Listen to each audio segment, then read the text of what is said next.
It's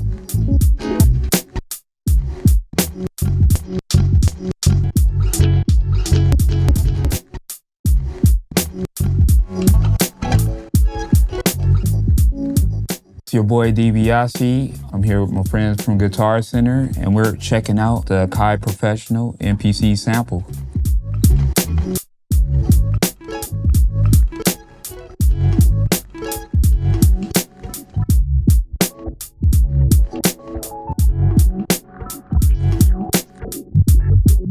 My history with the MPC goes back to 1997. I got my first MPC 2000 at Guitarcenter. I used to work at a park in a weight room, and they had an amplifier with a speaker in there, and my shift, I would have the big 2000s making beats. That first week, that's how I pretty much learned while I was at work.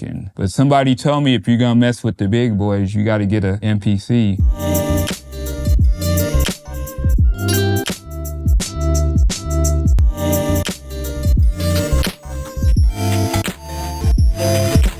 When I was in high school, prior to Project Blow, it was Good Life. During the daytime, it was a health food store, and then from 8 to 10 p.m., it was an open mic. It was all ages, so that was the only thing I can get into. It was either that or this function called Unity, and that was the first place where I was hearing instrumental beats, buying beat tapes in the parking lot at Good Life, and then eventually, 95, started going to Project Blow, and I was making beats by that time and starting ciphers outside in the parking lot, and fun time, man, during that era. But yeah, it was mainly different MCs, Freestyle Fellowship, The Knots, Global Flotation, Davius Beck used to go there, Subtitle, a whole bunch of people. But yeah, I was hearing a lot of experimental hip hop there. And then of course, you know, the hip hop I grew up on, like Tribe Called Quest, Far Side, Wu-Tang, all of that stuff. But this was like a whole different universe, this underground stuff and the LA culture at that time.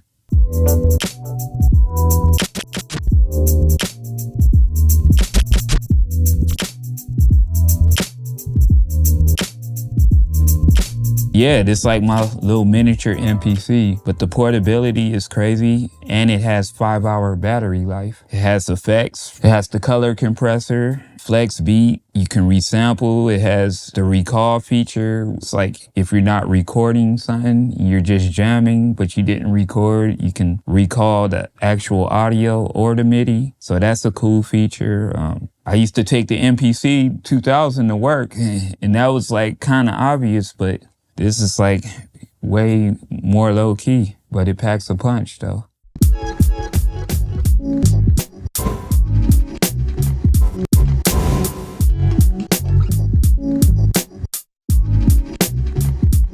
I'm gonna go over making a beat from scratch on the MPC Sample, and I'm loading up some sounds real quick, and then I'll get into some of my favorite features. So I also love that this MPC Sample has a microSD card, so I have like 512 gigabyte SD card, but you can go up to terabytes, so that's real cool.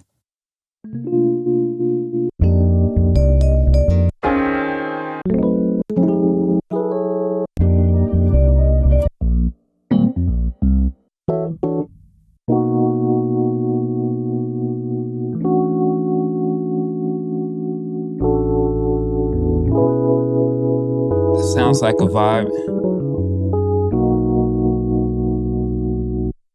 Easily loaded to a pad.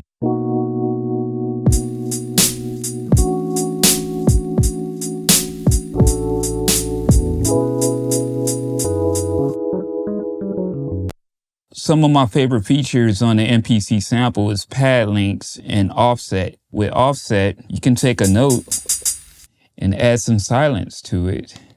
So it's basically like adding some silence in front of the one shot. That was like an old trick we would do to add some swing to her. So it's kind of has a delay to it. But I'm gonna link these two hi-hats together, and it's gonna give it a swing. So let's hold the shift button, pad link. I'm gonna link pad 4 to pad 3. I'm basically just tapping one pad, but it's triggering two hi-hats at once. Then you can adjust the velocity on the second hi-hat. Then you get some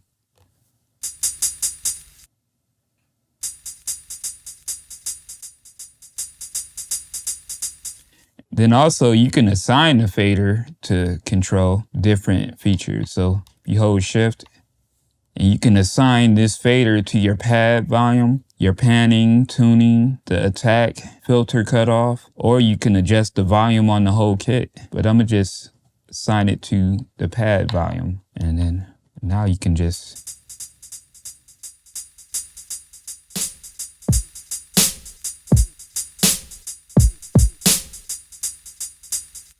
So I'm gonna just get a tempo around 80, 85. It's like a go-to BPM if I'm doing some boom-bap. I'm gonna go into the step sequencer, hit record.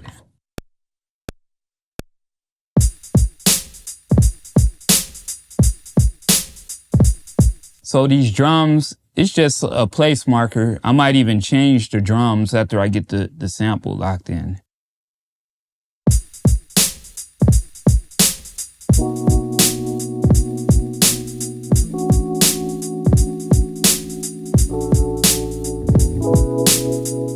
Another cool thing about the MPC sample, it has a warping feature, which is on the MPC Live 2, 1, and all the newer MPCs. And once you turn the warp feature on, it locks to the BPM.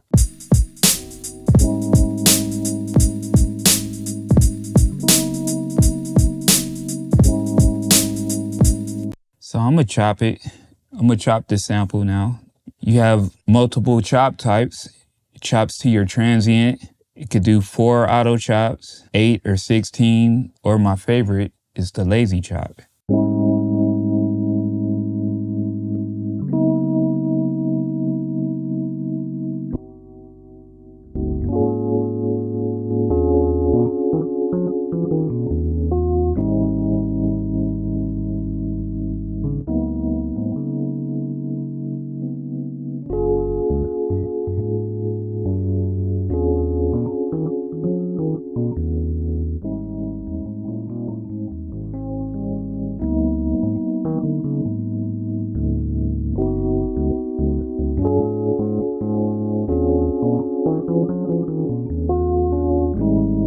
So I got 16 chops.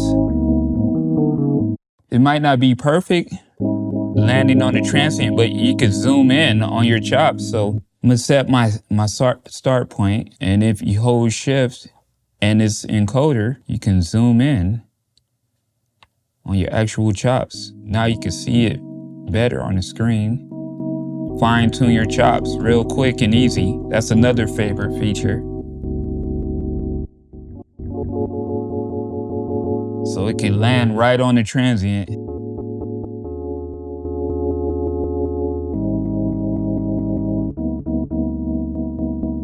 My sequence is only 1 bar, so you can duplicate the pattern super quick. You just hold shift and double sequence. You can duplicate it as much as you want, up to 128 bars. Now it's 2 bars, and I'm gonna duplicate my pattern like 4 times, my drum pattern. So I can just make variations and then construct it in song mode. So I just made 8 copies that quick. So this just gonna be my blank drums, and then I'll add my variations on all these other patterns. I like to do multiple beats inside of one project. For the sake of this video, I just put the sample on the same group as my drums. But normally I might make a kit. I might make 4 different drum kits. Kick, snare, hi-hat, another kick, snare, hi-hat, another kick, snare, and just have 4 different kits. And if I want to do more beats, I might have bank A and B with like 8 different kits. And then bank C and D, I'll have like 32 different sample chops. Because it's unlimited how much samples you can put into a project. It's not a limit. So you can do a set in here, but you just take a little prep work.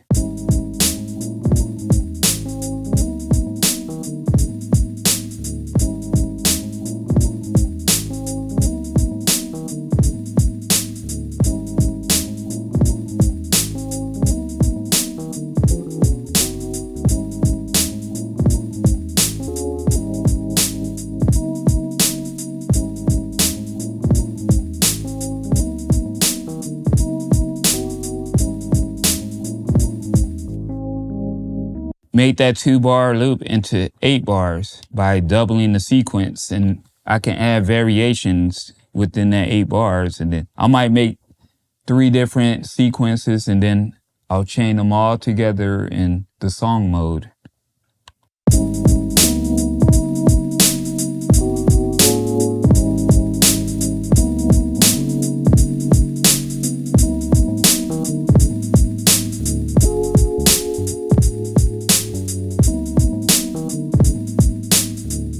Another one of my favorite features on the sample, it has sidechain on here, which is called ducking, the pump effect. So you enter into pad effects and you can assign it to any one of the pads. The reason I like to use the sidechain compression, it kind of gives the sample more space. It ducks wherever the kick drum is hitting, and it adds a vibe to me. Some people use sidechain for mixing purposes and gives certain sounds more space. So if you don't want your bass line occupying the kick drum, the sidechain compression lets the bass line duck. And then it's the style of music I make. Sidechain compression it's a cool thing as well.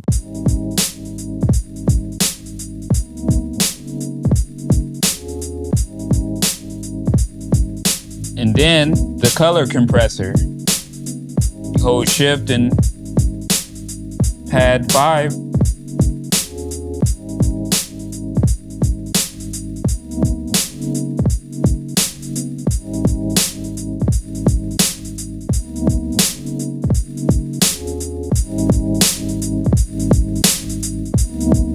Adds a little punch to it.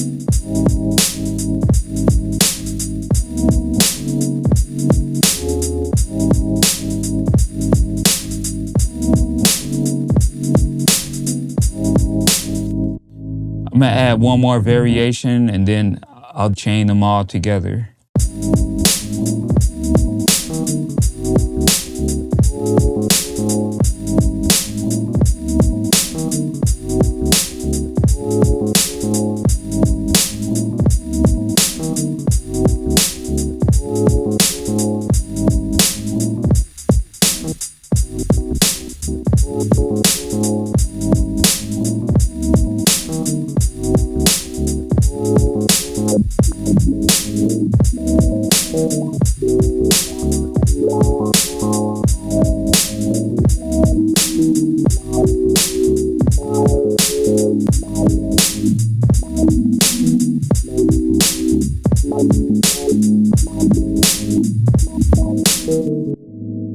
Love the wah effects. So, and the fact that you can map it to the fader, that's super clutch. Like my fader on my MPC 2000 broke like super early and I never fixed it. So I never utilized the fader on it. So if you hit shift and pad 9, you can assign the fader to your pad volume, panning, tune, attack, decay, cutoff filter, and the volume of your whole kit. And you can also automate it. So all that filtering I was doing live, I can automate it. So I will probably copy that sequence to another pad and I'll have my dry sequence and then I'll have a sequence where I'll do the automation. Or after I chain my patterns all together, make a long 32-bar pattern or something, I'll just do the automation of the filter just in real time and just do that. So I try to have the variations like every 4 bars,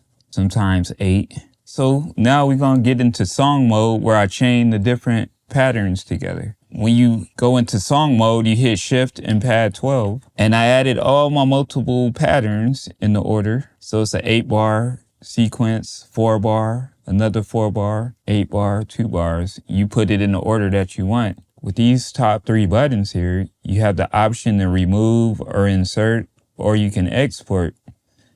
So if you want to export this sequence as a long pattern as a WAV file, you just hit mixdown. But if I want to send it to an empty pattern, we hit sequence.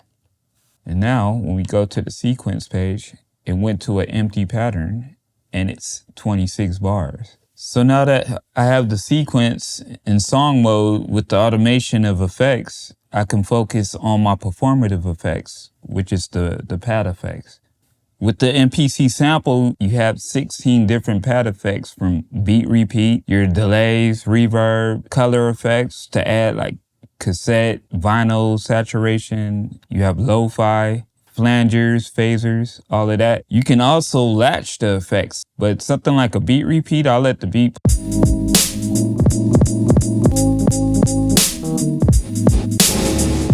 Reverb. But an effect that I will latch is something like the lo-fi and the color to add some texture to the beat.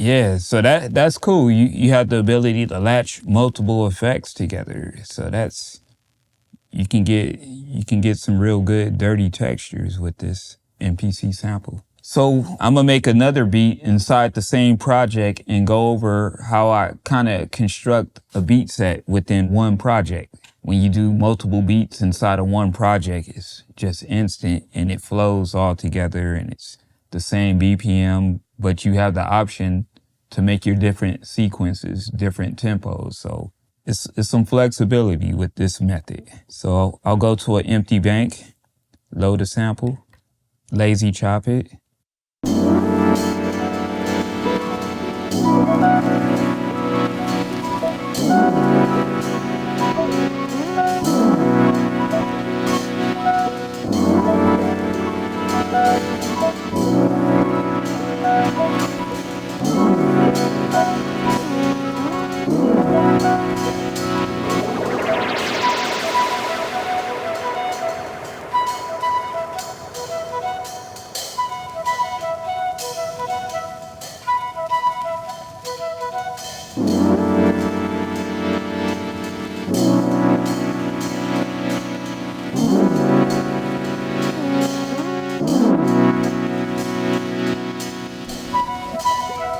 So it has real-time time stretch. So if I exit out of the chop mode, and if I hit shift and pad 15, I believe,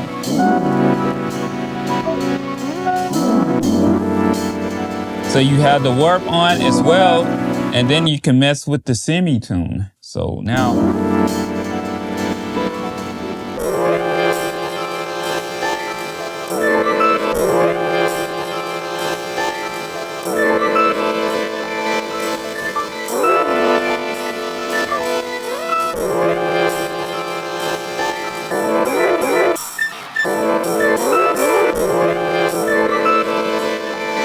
so let's just make a drum pattern real quick and see what it does.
I feel like this beat needs some shakers or a tambourine or something. So I'm gonna look inside of the stock sounds, which is in the internal section.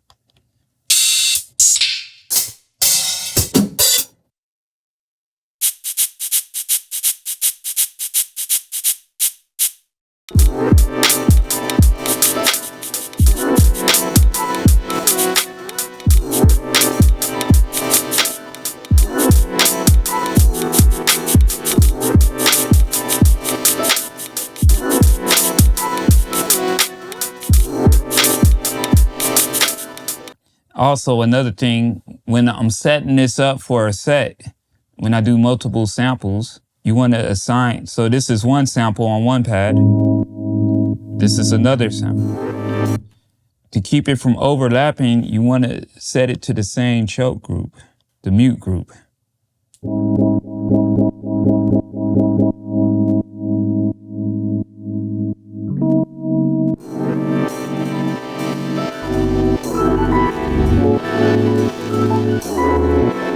So now they'll cut off each other. So every time I add another sample, I'm gonna assign it to mute group 2. So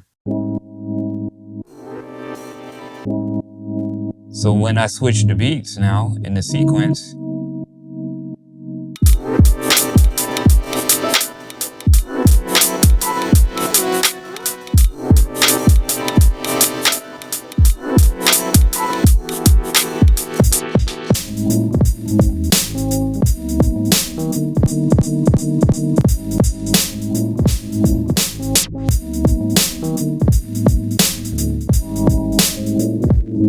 yeah, that's how I pretty much set it up for a set. And I might make like 8 beats inside of one project, and it's all cohesive because I'm like kind of making it in the same vein. And if I want to put it in a set, I know they all 85. I might do a whole other project, 87 BPMs with 8 beats, then do another project, 89 BPMs with another 8 beats. And I know all of those go with each other. So when I'm building a set, I work my way up to 120 BPMs and basically structuring a set at the same time while making a beat. So it's knocking out 2 birds, 1 stone.